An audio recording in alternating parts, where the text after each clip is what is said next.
हाँ भाई, good morning बच्चों। तो क्लास 9th वालों, हमने चैप्टर स्टार्ट कर रखा था बेटा नेचुरल रिसोर्सेज। कौन सा? Natural resources. इससे पहले वाले लेक्चर में हमने नेचुरल रिसोर्सेज स्टार्ट किया था और आज के लेक्चर में करना है बेटा अपने को कौन सा टॉपिक? एयर। कौन सा करना है? एयर।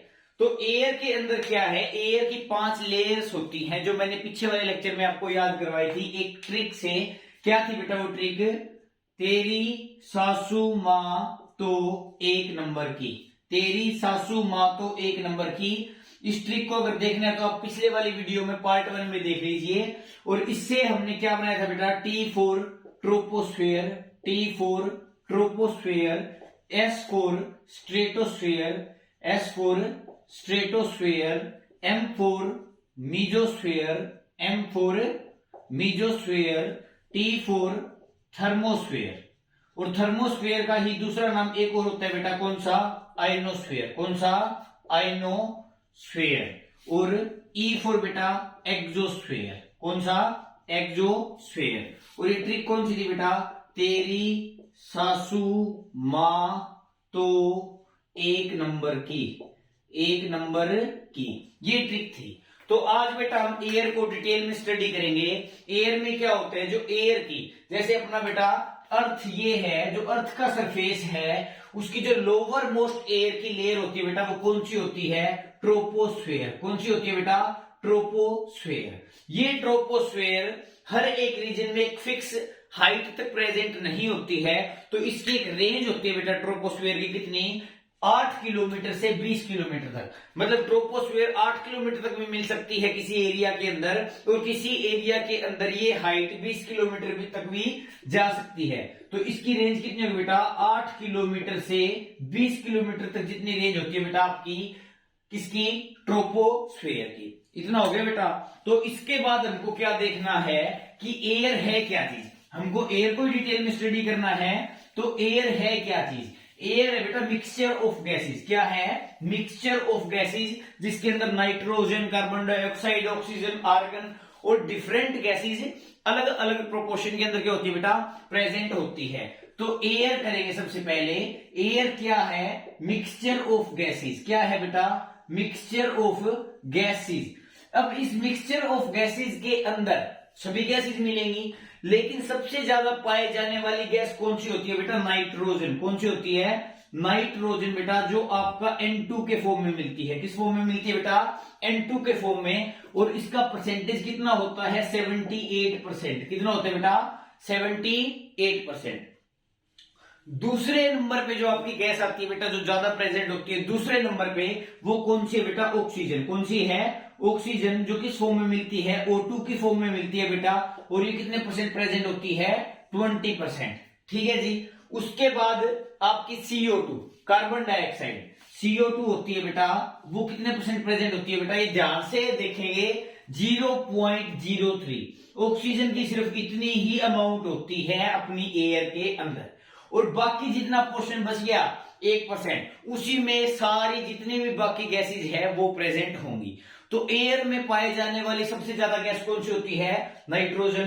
दूसरी कौन सी होती है? ऑक्सीजन। और ऑक्सीजन का परसेंटेज कितना रहता है? 20%। और कार्बन डाइऑक्साइड का जो परसेंटेज है बेटा वो कितना रहता है? 0.03%। उसके बाद आते हैं बेटा इस एयर से क्या बना? A for air, A for atmosphere. अब जो आपकी एयर है, जो आपकी एयर है या फिर जो आपका एटमोस्फेयर है, उसकी इंपॉर्टेंस क्या है? आप जो एयर है या एटमोस्फेयर है उसकी इंपॉर्टेंस क्या है? तो क्या लिखेंगे बेटा? Importance of atmosphere. इसके कुछ इंपॉर्टेंट टॉपिक है बेटा, मेन पॉइंट्स, वो अच्छे से कंसेप्ट को समझ लेंगे कि वो कैसे होते हैं। इंपॉर्टेंस ऑफ एटमोस्फेयर, तो इसके अंदर सबसे पहला आता है बेटा आपका क्लाइमेट कंट्रोल। क्या आता है? Climate control. अब ये सुनने में सिंपल सा लग रहा है, लेकिन इसको अच्छे से समझेंगे। क्लाइमेट कंट्रोल का मतलब क्या होता है बेटा? जो अपना मौसम है, जो अपना मौसम है, ज्यादा सर्दी होती है, ज्यादा गर्मी होती है, या फिर जो गर्मी सर्दी का बैलेंस है, ठीक ठाक टेम्परेचर होता है, वो सब किसका कमाल है बेटा? एयर का। वो किसका कमाल है? एयर का। अब कैसे है वो चीज समझिए। और अगर एयर ना हो, अगर ये एटमोस्फेयर ना हो, तो इसके ना होने से क्या फर्क पड़ेगा, या फिर इसके होने से, एटमॉस्फेयर के होने से क्या फायदा होता है, वो सब चीजें देखेंगे। अब मान के चलो बेटा ये अर्थ है, क्या है ये, अर्थ है, ये हो गई आपकी अर्थ, ठीक है जी। और ये हो गया बेटा आपका सन, क्या हो गया, सन। यहां से रेडिएशन आती है बेटा, यहां से रेडिएशन आती है, और इस अर्थ के सरफेस के ऊपर यहां पे क्या प्रेजेंट है बेटा, एटमॉस्फेयर, क्या प्रेजेंट है, एटमॉस्फेयर। और इस एटमॉस्फेयर के अंदर क्या प्रेजेंट है बेटा, आपकी एयर, ठीक है। मतलब अर्थ और सन के बीच में क्या आ जाती है, एयर, क्या आ जाती है, एयर। अब एक बात अच्छी जानने वाली है बेटा, air is a bad conductor of heat, air is a bad conductor of heat, air is a bad conductor of heat. ये गुड कंडक्टर नहीं है बेटा, किसका, हीट का। मतलब ये हीट की ट्रांसमिशन को, मतलब एयर में से अगर हीट जाएगी तो वो उसका गुड कंडक्टर नहीं है, वो क्या है, उसका बैड कंडक्टर। अब बेटा जब सन से रेडिएशंस आती हैं, जो सन रेडिएशंस होती हैं उनके अंदर क्या होती है बेटा, हीट, क्या होती है, हीट। अब वो सन से चली सन रेडिएशंस कहां पे आएगी, अर्थ के ऊपर। तो वो अर्थ के ऊपर आते आते उस एयर की वजह से, उस एयर की वजह से वो हीट रेडिएशन डायरेक्टली अपनी अर्थ पे नहीं पहुंच पाती है। क्यों नहीं पहुंच पाती है, क्योंकि air is a bad conductor of heat. Bad conductor होने की वजह से वो उसका ट्रांसमिशन 100% नहीं करता है, इसलिए वो सन रेडिएशन डायरेक्ट अर्थ के ऊपर नहीं आ पाती है। इसलिए बोलते हैं कि जो अपना एटमॉस्फेयर है, जो अपना एटमॉस्फेयर है वो अपने को प्रिवेंट करता है direct sun radiation from sun. अपना जो एटमॉस्फेयर है वो अपने को प्रोटेक्ट करता है किससे, सन रेडिएशन से, कि डायरेक्टली वो सन रेडिएशन अपनी अर्थ के ऊपर ना आ जाए। अब आप बोलोगे सर अगर एटमॉस्फेयर नहीं होता तो, अब ये एटमॉस्फेयर बेटा अपना मून पे नहीं है, ये एटमॉस्फेयर अपना मून पे नहीं है। तो अब जब सन रेडिएशन बेटा मून पे भी तो आएंगी, अब जितना सन से दूर अर्थ है लगभग उतनी ही दूर क्या है, मून है। मतलब सन से अर्थ का जितना डिस्टेंस है उतना ही लगभग सन से मून का बेटा, बराबर ही बात है। लेकिन अर्थ के ऊपर तो एटमॉस्फेयर है, लेकिन मून के ऊपर एटमॉस्फेयर नहीं है। अब मून के ऊपर एटमॉस्फेयर नहीं है तो आप सोच के देखना, सन रेडिएशन मून पे आएंगी तो दिन के टाइम पे मून का टेम्परेचर, मतलब जो मून का डे टेम्परेचर है बेटा वो कहां तक पहुंच जाता है, 110 डिग्री सेल्सियस तक। कहां तक पहुंच जाता है, 110 डिग्री सेल्सियस तक। लेकिन अपनी अर्थ का अगर 110 डिग्री सेल्सियस तक पहुंच जाए, मान लो अगर अपनी अर्थ पे एटमॉस्फेयर नहीं है, तो एटमॉस्फेयर नहीं होगा तो एयर नहीं होगी, एयर नहीं होगी तो वो जो बैड कंडक्टर ऑफ हीट है वो नहीं होगा, तो अपनी अर्थ का टेम्परेचर भी डे के टाइम पे कितना चला जाएगा, 110 डिग्री सेल्सियस, जिसके ऊपर, जिस टेम्परेचर के ऊपर सर्वाइव करना इम्पॉसिबल है। ठीक है जी। अब यहां पे एटमॉस्फेयर नहीं है तो डे टेम्परेचर कहां पहुंच गया, 110 डिग्री सेल्सियस। बात आ जाती है बेटा नाइट की, रात की। रात को क्या होता है, मौसम ठंडा हो जाता है, तो मौसम ठंडा हो जाता है, वो उतना ठंडा हो जाता है कि हम उस पर भी सर्वाइव नहीं कर पाएंगे। अब मून के ऊपर बेटा रात को जो उसका नाइट का टेम्परेचर है, जो मून का बेटा नाइट का टेम्परेचर है वो -190 डिग्री सेल्सियस तक चला जाता है। क्यों, क्योंकि वहां पे एटमॉस्फेयर नहीं है। अब अर्थ का टेम्परेचर मून के जितना ना तो हाई जाता है दिन के टाइम पे, ना रात के टाइम पे इतना लो जाता है कि वहां पे लाइफ एग्जिस्ट करना इम्पॉसिबल हो जाए। ऐसा क्यों हुआ, क्यों, क्योंकि वहां पे एयर है, एटमॉस्फेयर है। तो ये आपका एक पॉइंट आ गया, इंपॉर्टेंस ऑफ एटमॉस्फेयर के अंदर क्लाइमेट कंट्रोल, कि एटमॉस्फेयर की वजह से, एयर की वजह से हम जो अर्थ के सरफेस पे हैं वो उनके ऊपर सन की डायरेक्ट रेडिएशन नहीं आ रही है। बीच में एटमॉस्फेयर होने की वजह से एक bad conductor of heat exist करता है, जिसकी वजह से ना तो हमारा टेम्परेचर इतना हाई जाता है और ना ही हमारा मून की तरह इतना टेम्परेचर लो जाता है। मून पे क्यों जाता है, क्योंकि वहां पे क्या नहीं है बेटा, एटमॉस्फेयर नहीं है। तो पहला पॉइंट क्लियर है। अगर इसके अंदर कोई डाउट हो बेटा तो कमेंट सेक्शन में बता देना। ये हो गया बेटा आपका इंपॉर्टेंस ऑफ एटमॉस्फेयर का पहला पॉइंट, कौन सा, क्लाइमेट कंट्रोल। ठीक है जी। उसके बाद आता है बेटा आपका दूसरा मूवमेंट ऑफ एयर। क्या आता है बेटा? Movement of air. Movement of air is called as हवा। जो आपको हवाएं लगती है, जिनको आप एंजॉय करते हो, वो क्या है बेटा? Movement of air, wind. ठीक है जी। अब उसमें भी एटमॉस्फेयर का ही रोल है। उसके अंदर क्या होता है देखते हैं। यहां पे लिख दिया हमने बेटा क्या? Movement of air. क्या कर दिया बेटा? मूवमेंट ऑफ एयर, जिसको हम क्या कहते हैं बेटा? विंड। ठीक है जी। अब आप बोलोगे सर हवाएं तो कई टाइप की होती है, हवाएं तो बिल्कुल सुहावनी सुहावनी भी चलती है, तेज हवाएं भी चलती है, आंधी भी आ जाती है, तूफान भी आ जाता है, तो वो हवा के टाइप हो गए। मतलब स्टॉर्म आ रहे हैं, विंड बेल्ट चल रही है, फ्रंट से डिप्रेशन आ रहे हैं, वो सब क्या बेटा? हवा के आगे टाइप हो गए। लेकिन मेन बात क्या है बेटा? आपकी जो हवा की मूवमेंट है, जो आपकी हवा की मूवमेंट है, वो कैसे हुई। अब देखो क्या है, हवा का जो बेटा कंसेप्ट है कि हवाएं बनती कैसे है, वो सारा आपके इसके अंदर आएगा बेटा। इंपोर्टेंस ऑफ आपका मूवमेंट ऑफ एयर के अंदर आएगा, इस टॉपिक के अंदर आएगा। तो होता क्या है, आप ध्यान से समझेंगे। देखो जैसे धरती है बेटा, अब मैं बना देता हूं, मान लो ये अर्थ का सरफेस हो गया, ये अर्थ का सरफेस हो गया। ठीक है जी। अब अर्थ के सरफेस पे बेटा 75% क्या प्रेजेंट है? ओशियंस। क्या प्रेजेंट है बेटा? ओशियंस। और बाकी बचे हुए क्या प्रेजेंट है बेटा? लैंड। क्या प्रेजेंट है? लैंड। तो हमने पहले लेक्चर के अंदर किया था, ओशियंस को क्या बोलते हैं? हाइड्रोस्फीयर। और लैंड को क्या बोलते हैं बेटा? लिथोस्फीयर। ठीक है जी। अब मान के चलो बेटा, यहां पे क्या प्रेजेंट है? ये लैंड। एक बार मान के चलो, यहां पे क्या प्रेजेंट है बेटा? लैंड। एक बार मैं एरिया बना देता हूं, और यहां पे क्या प्रेजेंट है बेटा? वाटर। क्या प्रेजेंट है? वाटर। अब देखो होता क्या है, यहां से सन की रेडिएशन पड़ी, ध्यान से समझेंगे। यहां से बेटा सन की रेडिएशन पड़ी, ये रेडिएशन यहां पे पड़ रही है। ठीक है जी। अब ये बराबर पड़ रही है बेटा, पानी पे भी उतनी ही पड़ रही है और जमीन पे भी उतनी ही पड़ रही है। इसका एक और खुला सा डायग्राम बना देता हूं बेटा मैं, इसी को ही करके। मान लो बेटा ये है लैंड का टुकड़ा। ये किसका टुकड़ा है बेटा? लैंड का। ये क्या है? लैंड। और यहां पे क्या है बेटा? ये पानी। ये अर्थ के अंदर ही है बेटा, यहां पे लैंड है और यहां पे क्या है बेटा? पानी। यहां पे तो लिख दिया मैंने ओशियंस, और यहां पे क्या लिख दिया बेटा? आपका लैंड। ठीक है जी।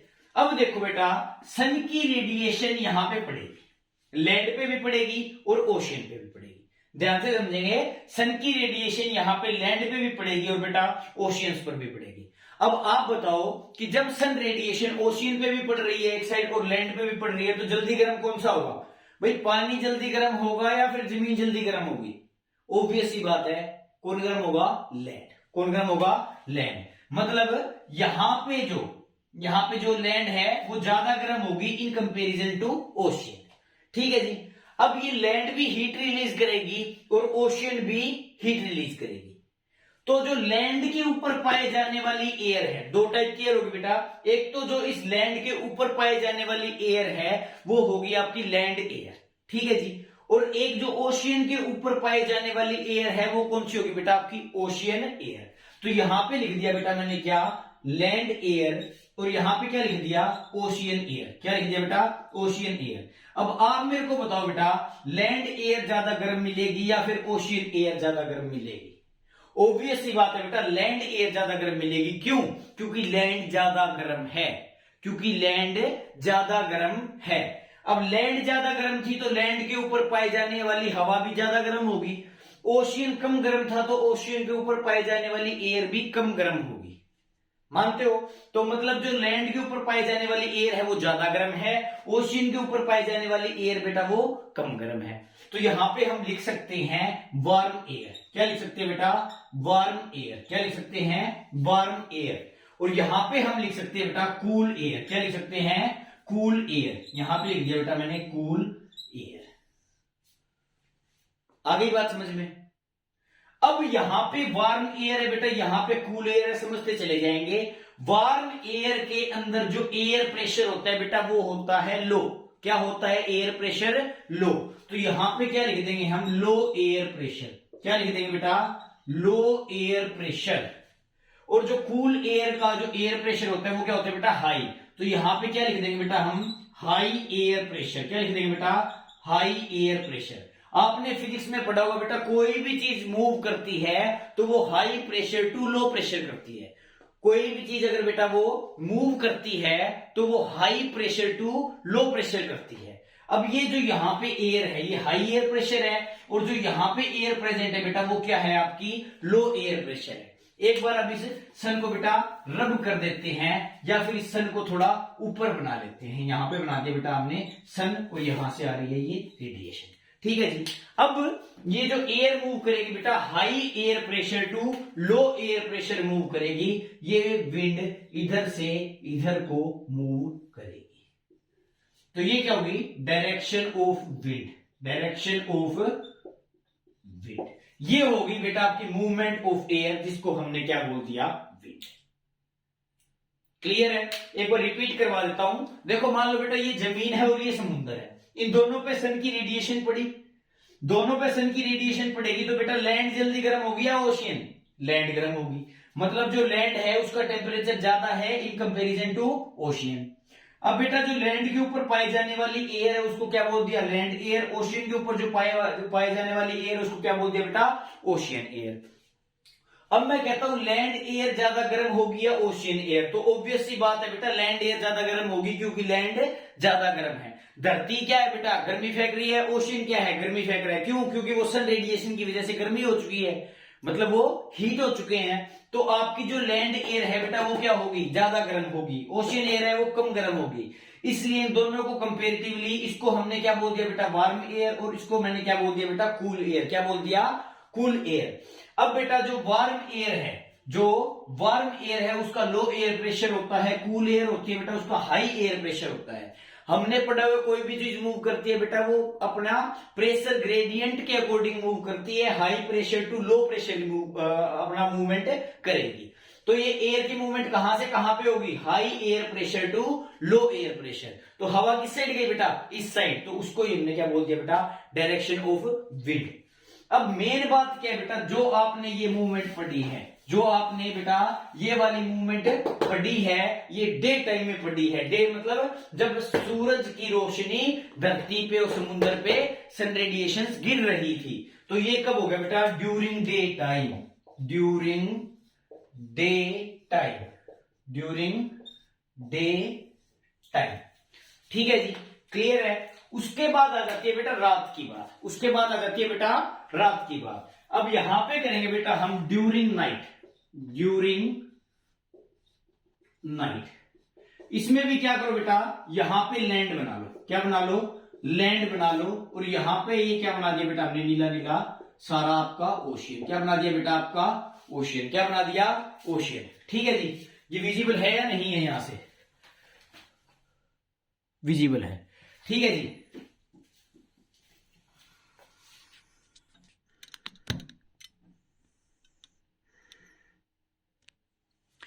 ठीक है जी। तो उसके बाद ये हो गया बेटा आपका ओशियन, और ये हो गया आपकी लैंड। अब यहां पे सन रेडिएशन तो गिर नहीं रही बेटा। क्यों? क्योंकि रात का टाइम है। अब रात को क्या होगी बेटा? ठंड होगी। क्या होगी बेटा? रात को ठंड होगी। अब आपको एक बात बताता हूं, जब सूर्य की रोशनी, जब सन रेडिएशन लैंड के ऊपर पड़ती है तो वो जल्दी गर्म होती है। क्या होती है बेटा? वो जल्दी गर्म होती है। वो जितना जल्दी बेटा गर्म होती है दिन में, वो उतना ही जल्दी ठंडा भी हो जाती है रात को। वो उतना ही जल्दी ठंडा भी हो जाती है रात को। अब दिन के टाइम में बेटा लैंड ज्यादा गर्म हुई थी, तो रात के टाइम पे लैंड बेटा उतना ही जल्दी ठंडी भी हो जाएगी। तो जहां पे जो आपकी लैंड है बेटा, वो लैंड के ऊपर पाई जाने वाली एयर को क्या बोल दिया हमने बेटा? Land air. ओशियन के ऊपर पाई जाने वाली एयर को हमने क्या बोल दिया बेटा? Ocean air. अब मैंने बोला लैंड उतना ही रैपिडली कूल भी हो जाएगी। तो ओशियन एयर ज्यादा गर्म होगी या लैंड एयर? अब मैंने बता दिया कि रात के टाइम पे लैंड एयर ज्यादा जल्दी कूल हो जाती है, तो उसको हम क्या बोल देंगे बेटा? Cool air. क्या बोल देंगे बेटा? Cool air. और ओशियन के एयर इन कंपेरेटिवली अगर बोला जाए तो ओशियन एयर क्या होगी बेटा? आपकी वार्म एयर। क्या होगी बेटा? Warm air. अभी मैंने बताया था बेटा कूल एयर का जो आपका एयर प्रेशर क्या होता है? वो होता है हाई। तो इस कूल एयर का एयर प्रेशर क्या हो जाएगा बेटा? High air pressure. क्या हो जाएगा बेटा? High air pressure. और इस वार्म एयर का जो प्रेशर है बेटा वो क्या हो जाएगा आपका लो एयर प्रेशर। क्या हो जाएगा बेटा आपका लो एयर प्रेशर। अब मैंने बताया बेटा जो एयर की मूवमेंट होती है वो high pressure to low pressure होती है। अब रात के टाइम पे क्या होगा, ये कूल एयर इस वार्म एयर की साइड जाएगी, high air pressure to low air pressure पे। तो ये क्या होगी बेटा आपकी डायरेक्शन ऑफ विंड। क्या होगी बेटा आपकी डायरेक्शन ऑफ विंड। अब आपने कमाल की बात देखी बेटा, दिन के टाइम पे जो हवाओं की डायरेक्शन है, जो एयर की डायरेक्शन है, वो समुंदर से जमीन की साइड, ओशियन से लैंड की साइड आ रही है। क्यों? क्योंकि जमीन जल्दी गर्म हो जाती है। लेकिन रात के टाइम पे जब सन रेडिएशन नहीं थी तो मैंने बताया कि लैंड जितनी जल्दी गर्म होती है उतनी ही जल्दी ठंडी भी हो जाती है, जिसकी वजह से हाई एयर प्रेशर कहां हो गया बेटा लैंड की साइड, और दिन के टाइम पे हाई एयर प्रेशर कहां था बेटा ओशियन की साइड। तो दिन के टाइम पे जो विंड की डायरेक्शन है बेटा वो आपकी ओशियन से लैंड की तरफ रहती है, लेकिन रात को आपकी जो एयर की जो विंड की डायरेक्शन है बेटा वो लैंड से ओशियन की ओर रहती है। इस तरीके से बेटा कोज होती है आपकी मूवमेंट ऑफ एयर। पहले हम देखेंगे एयर कौन सी है, फिर हम देखेंगे कि गर्म कौन सी है, ठंडी कौन सी है। जो ठंडी वाली होगी बेटा उसका हाई एयर प्रेशर होगा, जो आपकी वार्म वाली होगी उसका लो एयर प्रेशर होगा, और एयर का मूवमेंट होगा high pressure to low pressure. और इस तरीके से बेटा अपने को पता चल जाएगा कि आपकी डायरेक्शन ऑफ विंड क्या है।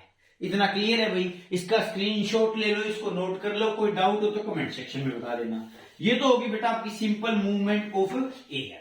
अब बात आती है, बोला सर हवाएं कभी तो प्यारी प्यारी सी चलती है और कभी तेज चलती है, कभी आंधी आती है, कभी तूफान आता है। अब देखो, अब अपनी बेटा जो मूवमेंट ऑफ एयर है वो किस वजह से हुई, सोचने की बात है। जो मेन कोज है मूवमेंट ऑफ एयर का वो किस वजह से हुआ, डिफरेंस इन टेम्परेचर। देखो टेम्परेचर में डिफरेंस है, जब भी बेटा हम डिफरेंशिएट कर पाए कूल एयर को और वार्म एयर को, मतलब टेम्परेचर डिफरेंस की वजह से अपने को पता चला कि एयर की मूवमेंट, जो विंड की मूवमेंट है वो हम डिसाइड कर रहे हैं। अब जब आप बोलोगे सर तेज हवाएं कैसे चली, अगर टेम्परेचर डिफरेंस ज्यादा हो गया बेटा तो तेज हवाएं चलेंगी, टेम्परेचर डिफरेंस अगर कम रहेगा तो हवाएं धीरे धीरे प्यार से चलेंगी। ठीक है जी, क्लियर है। उसके बाद बेटा जब मैंने कहा एक आपकी और टर्म आएगी विंड बेल्ट्स। क्या आएगी बेटा विंड बेल्ट्स। विंड बेल्ट्स क्या बेटा, जब लार्ज टेम्परेचर डिफरेंस होता है, ज्यादा टेम्परेचर डिफरेंस होता है, तो वहां पे जो विंड की जो स्पीड है, विंड की जो मूवमेंट है वो क्या हो जाती है, फास्ट हो जाती है। उन्हीं को हम क्या बोलते हैं बेटा विंड बेल्ट्स। क्या बोलते हैं विंड बेल्ट्स। उनका रीजन क्या बेटा, due to large temperature difference. Due to large temperature difference. अगर टेम्परेचर में डिफरेंस आएगा बेटा तो उतना ही ज्यादा किस चीज में डिफरेंस आएगा, एयर प्रेशर में। जितना ज्यादा एयर प्रेशर में डिफरेंस आएगा उतना ही वो स्पीडली एयर मूव करेगी उस इन्वायरमेंट के थ्रू। तो विंड बेल्ट्स क्लियर है बेटा। उसके अलावा आपकी बुक के अंदर एक और टर्म मिलेगी बेटा, कौन सी, फ्रंट्स। कौन सी बेटा, फ्रंट्स। अब फ्रंट्स क्या होते हैं वो बेटा आप ध्यान से समझना। मान लो बेटा ये अर्थ है, क्या है, अर्थ है। अब होता क्या है बेटा, अगर हम सरफेस पे प्रेजेंट है, अगर हम प्लेन सरफेस पे प्रेजेंट है, तो जो आपकी सन की रेडिएशन है वो डायरेक्टली आपके सरफेस पे आके एक प्लेन सरफेस के ऊपर ज्यादा आ रही है बेटा, प्लेन सरफेस के ऊपर ज्यादा आएगी बेटा, तो वहां की एयर क्या हो जाएगी बेटा, वार्म एयर हो जाएगी। क्या हो जाएगी, वार्म एयर हो जाएगी। दूसरा लगा लो बेटा, पहाड़ों की बात लगा लो। चलो मैं प्लेन वाला बना देता हूं। मान लो बेटा ये तो क्या है, प्लेन सरफेस है, और ये आपके क्या है बेटा, पहाड़ है। अब मान लो ये तो क्या है आपका, लगा के चलो कि प्लेन सरफेस हो गया, ये क्या हो गया आपके माउंटेन्स हो गए। तो आपको पता है बेटा, आप गर्मियों के टाइम पे शिमला मनाली कसौली घूमने जाते हो, क्यों जाते हो, क्योंकि वहां पे पहाड़ है। और आपको पता है कि जब यहाँ पे अपने यहाँ पे जब गर्मी मिलेगी, प्लेन सरफेस पे जब गर्मी मिलेगी जहां पे पहाड़ नहीं है, तो उस टाइम पे पहाड़ों में ठंड मिलेगी, या फिर हम बोल सकते हैं कम गर्मी मिलेगी। इसीलिए तो गर्मियों में लोग पहाड़ों पे घूमने जाते हैं, ऑब्वियस सी बात है। तो अब मुद्दा आता है कि सर हाइट जैसे जैसे इंक्रीज हुई, पहाड़ पे जा रहे हैं, मतलब क्या है, हम एक हाइट पे जा रहे हैं, जैसे जैसे हम एल्टीट्यूड को इंक्रीज करते हैं तो वहां का टेम्परेचर क्या होता है बेटा, लो होता है। क्या होता है, लो होता है। इसलिए अगर हम कंपेरेटिवली देखा जाए तो इन माउंटेन्स में हम क्या कह देते हैं बेटा, कूल एयर, क्या बोल देते हैं, कूल एयर। ठीक है जी। और यहां पे क्या होता है बेटा, जो आपका प्लेन सरफेस है, क्या है, प्लेन सरफेस है, वहां पे क्या है, वार्म एयर है, क्या है, गर्मी ज्यादा है, वार्म एयर है। ठीक है जी। अब आप बोलोगे वही वाला कंसेप्ट, बोला सर कूल टेम्परेचर का तो हाई प्रेशर होता है, कूल एयर का तो हाई एयर प्रेशर होता है, लेकिन यहां पे बेटा एक और मसला आ जाता है, क्या आ जाता है वो सुनना। जो सरफेस देखो, वो सिर्फ ओशियंस और लैंड के कंपेयर में कर रहे थे, क्योंकि वो एक लेवल पे प्रेजेंट थे, दोनों सेम लेवल पे प्रेजेंट थे। लेकिन अभी बेटा हम बात किसकी कर रहे हैं, पहाड़ों की और जमीन की। जब पहाड़ों की और बेटा जमीन की बात करते हैं तो क्या होता है, जो वार्म एयर है ना, जो प्लेन सरफेस पे मिलती है बेटा, वो होती है लाइट, क्या होती है, वेट में लाइट। तो इसको हम बोल सकते हैं बेटा लाइट एयर, मतलब इसकी कंपेयर में बेटा वो क्या होती है, लाइट एयर होती है बेटा, जिसकी वजह से वो ऊपर की ओर जाती है, जिसकी वजह से बेटा वो ऊपर की ओर जाती है। अब ये वार्म एयर बेटा इस एयर की कंपेयर में क्या है, लाइट इन वेट, तो ये कहां पे जाएगी, ऊपर की साइड। कहां पे जाएगी बेटा, ऊपर की साइड। इसको बोलते हैं बेटा अपलिफ्ट ऑफ एयर, क्या बोलते हैं, अपलिफ्ट ऑफ एयर। ये एयर लाइट वेट होने की वजह से कहां गई, ऊपर की साइड। अब आ जाओ बेटा, जो माउंटेन्स वाली कूल एयर है, उसका जो एयर प्रेशर है वो क्या मिलेगा, हाई, क्या मिलेगा बेटा, हाई एयर प्रेशर। तो ये जो हवाएं हैं पहाड़ों वाली, ये कहां पे जाने की कोशिश करेंगे बेटा, नीचे वाली साइड। कहां पे जाने की कोशिश करेंगे, नीचे वाली साइड। अब ये वाली हवा लाइट होने की वजह से ऊपर की ओर जाने की कोशिश करेगी, ये वाली हवा हाई एयर प्रेशर होने के कारण नीचे आने की कोशिश करेगी। जैसे ही ये दोनों, एक ऊपर से आ रही है, एक नीचे से जा रही है, जैसे ही दोनों टकराएंगी, जैसे ही दोनों टकराएंगी, वहां पे क्या कोज हो जाएंगे बेटा, फ्रंट्स एंड डिप्रेशंस। जैसे ही यहां पे क्या है बेटा, कोलाइड करेंगी, वैसे ही यहां पे क्या हो जाएंगे बेटा, fronts and depressions, fronts and depressions. तो ये आपकी कुछ टर्म्स है बेटा जो आपको रटनी नहीं है, वो इस तरीके से ही समझी जा सकती है। इतनी बात क्लियर है भाई। तो आपको ये पता चल गया कि मूवमेंट ऑफ विंड कैसे होती है बेटा, आपको ये पता चल गया कि विंड बेल्ट्स क्या होती है, आपको ये पता चल गया कि फ्रंट्स एंड डिप्रेशंस कैसे बनते हैं। इतनी बात क्लियर है। इस टॉपिक के अंदर कोई डाउट है बेटा तो अपने ग्रुप के अंदर या फिर कमेंट सेक्शन के अंदर बता देना, ठीक है जी। उसके बाद आता है बेटा आपका तीसरा इंपॉर्टेंस, एटमॉस्फेयर का तीसरा इंपॉर्टेंस बेटा, जिसको हम किस रूप में देखते हैं, रेन के रूप में देखते हैं, बारिश के रूप में देखते हैं। तो तीसरा क्या आ गया बेटा आपका, रेन। क्या आ गया, रेन। ये नॉर्मल सी बात है भाई, मान लो ये सरफेस है, चाहे मान लो ये लैंड है, चाहे मान लो बेटा ये ओशियन है। ये है क्या बेटा आपका सन। क्या है बेटा आपका सन। सन से सन रेडिएशन आएंगी, सन से सन रेडिएशन बेटा नीचे आएंगी। इस पानी को उठा के, ये यहां से पानी है, ये यहां से जो वाटर है, जो यहां से बेटा ये वाटर है, चाहे वो लैंड पे हो चाहे वो ओशियंस पे हो, वो वाटर क्या हो जाएगा बेटा आपका, इवेपोरेट कर जाएगा। क्या कर जाएगा बेटा, इवेपोरेट कर जाएगा। हीट की वजह से क्या कर जाएगा बेटा, उसकी भाप बन जाएगी और वो धीरे धीरे क्या हो जाएगा बेटा, इवेपोरेट हो जाएगा और वाटर वेपर्स की फॉर्म में ऊपर चला जाएगा। वाटर वेपर्स की फॉर्म में बेटा ऊपर जाता जाएगा। जब वो वाटर वेपर्स ऊपर पहुंच जाएंगे, जब वो वाटर वेपर्स बेटा ऊपर पहुंच जाएंगे, तो वहां पे टेम्परेचर क्या है, कम है, वहां पे गर्मी नहीं है, वहां पे क्या है, टेम्परेचर कम है, मतलब वहां पे सर्दी है। उस सर्दी के कारण बेटा वो ऊपर वाटर वेपर्स जाके वापिस किस फॉर्म में आ जाएंगे, पहले तो लिक्विड फॉर्म में और फिर बेटा वो सॉलिड फॉर्म में, मतलब ऊपर जाके उनकी आइस बन जाएगी। क्या बन जाएगी बेटा, आइस बन जाएगी। यहां पे वाटर वेपर किस वजह से बने, हाई टेम्परेचर के कारण। वाटर वेपर लाइट होते हैं वेट में, तो वो उड़ते उड़ते कहां चले जाएंगे, ऊपर चले जाएंगे। जब वो वाटर वेपर ऊपर चले जाएंगे तो टेम्परेचर लो की वजह से वो बेटा क्या बना लेंगे, वापिस कंडेंस हो जाएंगे और आपस में मिलके क्या बना लेंगे बेटा, क्लाउड। क्या बना लेंगे बेटा, क्लाउड। क्या बना लेंगे, क्लाउड। और फिर बाद में क्या होगा, क्लाउड से क्या होगी बेटा, रेन। क्या होगी बेटा, रेन। मतलब जो आपकी बारिश होती है बेटा, वो भी किसकी वजह से हुई, वो भी किसकी वजह से हुई, आपकी एटमॉस्फेयर की वजह से, एयर की वजह से, मतलब बारिश के होने में भी आपका एयर का इंपॉर्टेंस है, इसीलिए हम इसको पढ़ते हैं बेटा रेन को किसके अंदर, इंपॉर्टेंस ऑफ एटमॉस्फेयर के अंदर। फिर वो पानी वापिस एक तरीके से रिसाइकिल हो जाएगा, वापिस आ जाएगा धरती के ऊपर, किस रूप में बेटा, बारिश के रूप में। तो ये होगी बेटा आपकी कंप्लीट क्या, इंपॉर्टेंस ऑफ एटमॉस्फेयर। ठीक है जी। फिर आते हैं बेटा आपके फैक्टर्स अफेक्टिंग, मतलब कौन कौन से फैक्टर बेटा अफेक्ट करते हैं किस चीज को, आपकी मूवमेंट ऑफ एयर को, किस चीज को बेटा, आपकी मूवमेंट ऑफ एयर को। ठीक है जी। तो ये आ गए बेटा आपके factors affecting movement of air, movement of air. अब एक बात बताओ बेटा, टेम्परेचर डिफरेंस के कारण क्या हुआ था, विंड की मूवमेंट हुई थी। टेम्परेचर डिफरेंस के कारण क्या हुआ था बेटा, विंड की मूवमेंट हुई थी। लेकिन अब मुद्दा क्या है कि ऐसे कौन कौन से फैक्टर हैं जो उस मूवमेंट को अफेक्ट करते हैं। तो नॉर्मल सी बात है, जल्दी हीटिंग होगी, ज्यादा हीटिंग होगी तो टेम्परेचर हाई होगा, कम हीटिंग होगी तो टेम्परेचर लो होगा। तो कहीं पे ज्यादा हीटिंग, कहीं पे कम हीटिंग, उसकी वजह से मूवमेंट ऑफ विंड कोज करेगा या नहीं करेगा। ज्यादा हीटिंग ज्यादा टेम्परेचर, लो हीटिंग लो टेम्परेचर, ज्यादा टेम्परेचर डिफरेंस। अगर टेम्परेचर डिफरेंस ज्यादा है तो मूवमेंट ऑफ विंड ज्यादा होगा, और अगर टेम्परेचर डिफरेंस कम है तो मूवमेंट ऑफ विंड कम होगा। तो आपका पहला फैक्टर कौन सा हो गया बेटा, जो आपकी मूवमेंट ऑफ एयर को अफेक्ट करता है, वो हो गया बेटा अनइवन हीटिंग। क्या हो गया बेटा, अनइवन हीटिंग, अनइवन हीटिंग। दूसरा मैंने बताया अनइवन हीटिंग की वजह से क्या हुआ बेटा, टेम्परेचर डिफरेंस में फर्क आएगा। तो दूसरा फैक्टर आपका क्या होगा बेटा, टेम्परेचर डिफरेंस। क्या हो गया बेटा आपका, टेम्परेचर डिफरेंस। क्या हो गया, टेम्परेचर डिफरेंस।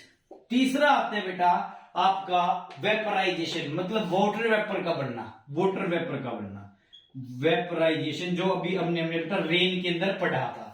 चौथा हो गया बेटा, जब वाटर वेपर बन जाएंगे, ऊपर चले जाएंगे, तो वो क्या होगा, कंडेंस होगा। तो उस प्रोसेस को हम क्या बोलते हैं, कंडेंसेशन। क्या बोलते हैं, कंडेंसेशन। क्या बोलते हैं, कंडेंसेशन। और अभी हमने पहाड़ों वाला भी एक केस पढ़ा था, तो presence of high mountains, presence of high mountains भी, मतलब पहाड़ों के कारण भी बेटा विंड की मूवमेंट अफेक्ट होती है। अभी अभी हमने स्टडी किया था।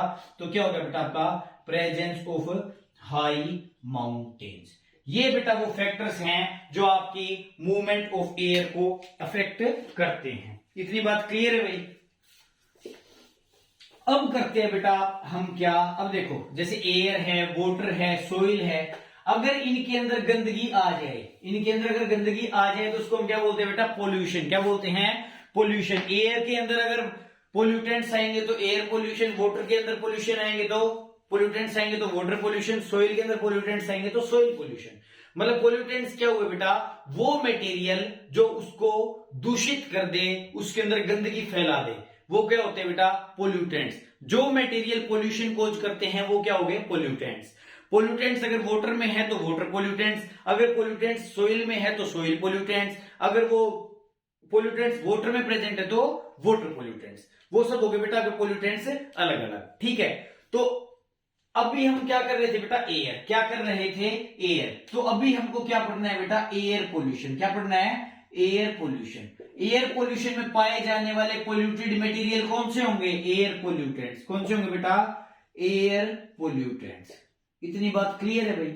अब एयर पोल्यूटेंट्स, अब आप कहोगे कि एयर पोल्यूटेंट्स के अंदर ऐसा क्या क्या आता है, ऐसे कौन कौन से पोल्यूटेंट्स है जो हमारी एयर को पोल्यूट कर सकते हैं। तो एयर पोल्यूटेंट्स को बेटा हम दो टाइप में डिवाइड करते हैं। एक तो होता है बेटा आपका नेचुरल, और एक होता है बेटा आपका ह्यूमन मेड। एक तो क्या होता है बेटा आपका नेचुरल, एक तो क्या होता है बेटा आपका नेचुरल, और दूसरा कौन सा होता है बेटा आपका ह्यूमन मेड। कौन सा होता है, ह्यूमन मेड। तो बेटा जो आपके नेचुरल होते हैं, जो आपके नेचुरल होते हैं, उसके अंदर हम क्या पढ़ेंगे बेटा, फॉरेस्ट फायर। जैसे कोई जंगल जल गया तो उसके अंदर क्या होगा, धुआं निकलेगा, उस धुएं से क्या होगा, नॉर्मल सी बात है, क्या होगा, एयर पोल्यूट होगी। वैसे बेटा आपका डस्ट स्टोर्म, क्या होगा, डस्ट स्टोर्म।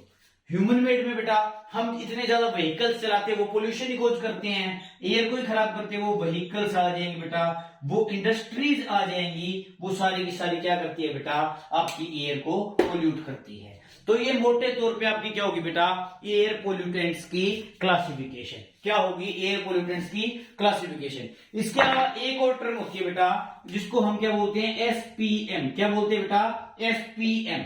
अच्छे से ध्यान रख लेना, पेपर में काफी बार आया क्लास 9 वालों। एसपीएम, एसपीएम क्या होती है बेटा,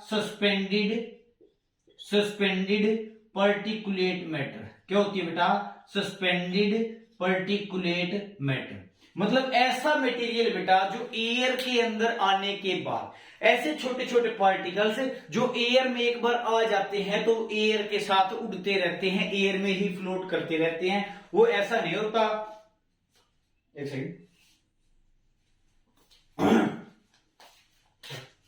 वो ऐसा नहीं होता बेटा कि वो जो पार्टिकल्स है वो आपके एयर के अंदर तो आ जाएंगे, ऐसा नहीं। जैसे आपने पत्थर एयर में फेंका तो वो वापस धरती पे आ जाएगा जस्ट सेकंड में, ठीक है, तो एक छोटे से टाइम में। लेकिन कुछ बिल्कुल फाइन पार्टिकल्स होते हैं बेटा, जब वो एयर में चले जाते हैं, जब वो एयर में चले जाते हैं तो उसके अंदर ही सस्पेंडेड फॉर्म में रहते हैं, उसी के अंदर रहते हैं, तो उनको हम क्या बोलते हैं बेटा, आपका सस्पेंडेड पर्टिकुलेट मैटर। क्या बोलते हैं बेटा, सस्पेंडेड पर्टिकुलेट मैटर, जिसके अंदर बेटा आपका स्मोक आ जाता है, जिसके अंदर आपके डस्ट पार्टिकल्स आ जाते हैं, स्मोक आ जाता है बेटा, और डिफरेंट टाइप के डस्ट पार्टिकल्स आ जाते हैं। जैसे डस्ट पार्टिकल आप सिलिका के लगा लो बेटा, लेड के लगा लो, एस्बेस्टोस के लगा लो, जो आपके डस्ट पार्टिकल्स है वो किसके लगा सकते हो बेटा, आप सिलिका के लगा सकते हो, एस्बेस्टोस के लगा सकते हो, ठीक है जी। तो ये हो गया बेटा आपका एसपीएम। क्या हो गया, एसपीएम। इसके अलावा बेटा एयर पोल्यूटेंट्स के अंदर कुछ गैसेस भी होती हैं जो क्या कोज करती है बेटा, आपका एयर पोल्यूशन। क्या कोज करती है, एयर पोल्यूशन। अब यहां पे लिख देंगे हम, कुछ गैसेस भी होती है बेटा जो क्या करती है, एयर पोल्यूशन को कोज करती है। वो गैसेस कौन कौन सी होती है, उन गैसेस में जैसे बेटा आपका सल्फर डाइऑक्साइड आता है, नाइट्रोजन ऑक्साइड आता है, कार्बन मोनोऑक्साइड आता है, सल्फर डाइऑक्साइड आता है, नाइट्रोजन ऑक्साइड की भी काफी फॉर्म होती है बेटा, NO, NO2, ठीक है जी, नाइट्रोजन ऑक्साइड लिख देंगे। और इसके अलावा बेटा कार्बन मोनोऑक्साइड, कार्बन मोनोऑक्साइड, ये कुछ गैसेज है बेटा जो एयर को पोल्यूट करती है, उसको हम क्या बोलते हैं, एयर पोल्यूटेंट्स। मतलब इन गैसेज को हम बोल सकते हैं क्या, एयर पोल्यूटेंट्स। इसके अलावा बेटा अनबर्न्ड हाइड्रोकार्बन्स, मतलब जो कंप्लीटली कुछ ऐसे हाइड्रोकार्बन्स होते हैं बेटा जो एयर को पोल्यूट कर सकते हैं, तो यहां पे लिख देंगे बेटा हम क्या, अनबर्न्ड हाइड्रोकार्बन्स, अनबर्न्ड हाइड्रोकार्बन्स, जिसके अंदर आपका एकमात्र एग्जांपल है बेटा आपकी बुक के अंदर, चांद के अंदर, बेंजीन। क्या बेटा, बेंजीन। अच्छे से ध्यान रखेंगे बेटा स्टार मार्क करके। ये जो बेंजीन है, अनबर्न्ड हाइड्रोकार्बन है, वो भी एक टाइप के क्या है बेटा, आपके एयर पोल्यूटेंट्स। क्या है, एयर पोल्यूटेंट्स। तो ये होगी बेटा कंप्लीट क्लासिफिकेशन आपकी किस चीज की, एयर पोल्यूटेंट्स की। किस चीज की बेटा, एयर पोल्यूटेंट्स की, ठीक है जी। उसके बाद आता है बेटा harmful effects of air pollution. Harmful effect of air pollution, मतलब एयर के पोल्यूट होने से क्या क्या हार्मफुल इफेक्ट्स हो सकते हैं बेटा, ये लिखवाने की जरूरत ही नहीं है। जैसे हवा गंदी होगी तो क्या होगा, आंखें जलेगी, जो अपनी लंग्स की बीमारियां वो हो सकती है, हार्ट की बीमारियां हैं वो हो सकती है, आपको अस्थमा हो सकता है, ब्रोंकाइटिस हो सकता है। मतलब जैसे जैसे एयर का पोल्यूशन लेवल बढ़ता जाएगा बेटा, उतना ही आपका हार्मफुल इफेक्ट्स क्या होते जाएंगे, बढ़ते जाएंगे। अब जैसे फॉर एग्जांपल लगा लो बेटा, अनबर्न्ड हाइड्रोकार्बन है, जो आपके अनबर्न्ड हाइड्रोकार्बन है, कौन सा बताया बेटा मैंने, बेंजीन। कौन सा बताया, बेंजीन। अगर इसका एग्जांपल लेके चले बेटा, अगर इसका लेवल बढ़ जाए, अगर इसका लेवल बढ़ जाए तो ये आपके इंटरनल ऑर्गन को भी डैमेज कर सकता है, damage internal organs, damage internal organs. और इसका लेवल अगर और ज्यादा बढ़ जाए तो ये कैन कोज कैंसर, ये कैंसर को भी कोज कर सकता है। तो बेटा एयर पोल्यूशन के लेवल के ऊपर डिपेंड करता है कि उसके कितने हार्मफुल इफेक्ट्स होंगे। मतलब एयर के अगर अंदर पोल्यूटेंट्स बढ़ते जाए बढ़ते जाए बढ़ते जाए, then it may cause even death. क्यों, क्योंकि हम सांस कौन से ऑर्गन से लेते हैं, लंग्स से। अगर लंग्स ही, अगर एयर ही पोल्यूटेड हमारी बॉडी के अंदर जाएंगे तो बेटा ऑटोमेटिकली क्या बात है, लंग्स खराब होंगे। लंग्स खराब हो गए तो क्या होगा, राम नाम सत्य है। तो हार्मफुल इफेक्ट्स की अगर बात की जाए तो लंग्स की बीमारियां, हार्ट की बीमारियां, इंटरनल ऑर्गन को भी डैमेज कर सकते हैं, कैंसर को भी कोज कर सकते हैं, अस्थमा भी हो सकता है, ब्रोंकाइटिस भी हो सकता है। ये सब इसके इफेक्ट है बेटा आपके एयर पोल्यूशन के। तो अभी ये आपका एयर हो गया बेटा कंप्लीट। एक छोटा सा टॉपिक रहता है ओजोन लेयर डिप्लेशन का, कि ओजोन लेयर क्या है, उसके टूटने से क्या नुकसान होते हैं, क्या नहीं होते हैं। तो ये टॉपिक करेंगे बेटा आप कल के लेक्चर में। अभी तक के लिए इतना ही, इतना अच्छे से रिवाइज कर लेना, कोई डाउट हो तो बता देना, ठीक है जी। Thank you.